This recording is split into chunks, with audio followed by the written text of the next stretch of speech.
I am pleased to present on the effects of care pathway use and novel therapies on third-line OAB penetration rates over time. I am a urologist practicing at a large multi-specialty group in Santa Barbara, California. My disclosures as listed.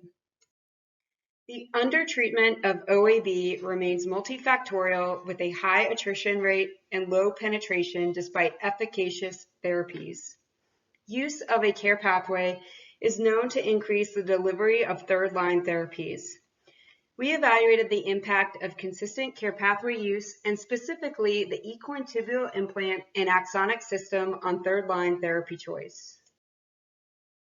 A chart review was performed using OAB-associated ICD and CPT codes. A care pathway was consistently introduced and updated throughout all time frames as therapies change. Please refer to the ICS 2020 virtual presentations as listed for more information on the eCoin pivotal trial and video of the eCoin procedure.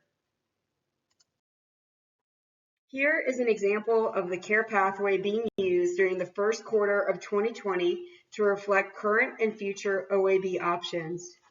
For my most current care pathway being used, please refer to the website bladderboutique.com. Almost 3,000 unique OAB patients were seen during the over 4-year study period. Progressions to third-line therapy before and after consistent care pathway use improved from 19% to 27%.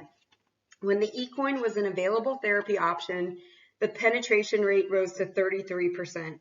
When eCoin was no longer available, progressions to third-line therapy before and after the availability of Axonics were 37% and hit 40% prior to COVID-19, but S&M surgery remained flat at roughly 4% for all OAB patients. PT&S was the most selected therapy over all 5 time frames, being chosen by 10% of all OAB patients prior to consistent care pathway use. PT&S increased over time, with 25% of OAB patients selecting this option prior to COVID-19. Here we further explore the trends of patient selection over time. Before and after consistent care pathway use, 7% and 19% received InterStim II surgery. When the eCoin procedure was available, limited to a trial, 18% chose this tibial implant and 12% underwent InterStim II surgery. After the availability of Axonics, S&M was stable at 11 to 10%, with all S&M patients selecting Axonics surgery. After the eCoin procedure was no longer available, the most significant growth was in PT&S, with 21% and 25% choosing this therapy. Here is a summary of trends. In summary, care pathway use delivers more third-line therapies to OAB patients. There was a rapid adoption of both the eCoin procedure during a trial and Axonics surgery after FDA approval. Patients often chose the investigational eCoin device over InterStim II. S&M patients have only selected the Axonics system since availability began in November 2019. PT&S has remained the most selected third-line therapy and continued to increase when eCoin was no longer available.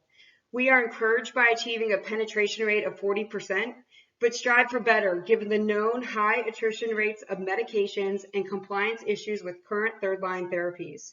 We need to keep developing innovative offerings that are appealing and distinctly different from prior offerings, so we definitively treat a highly prevalent, costly, polluting, and poorly managed chronic condition impacting quality of life. For more information on these third-line trends, please refer to the site bladderboutique.com.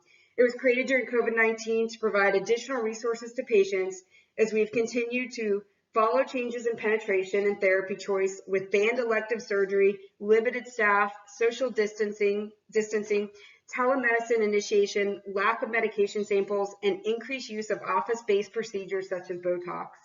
We will monitor trends as we adapt from the acute COVID-19 phase to the chronic COVID-19 phase and new therapies emerge. Thank you.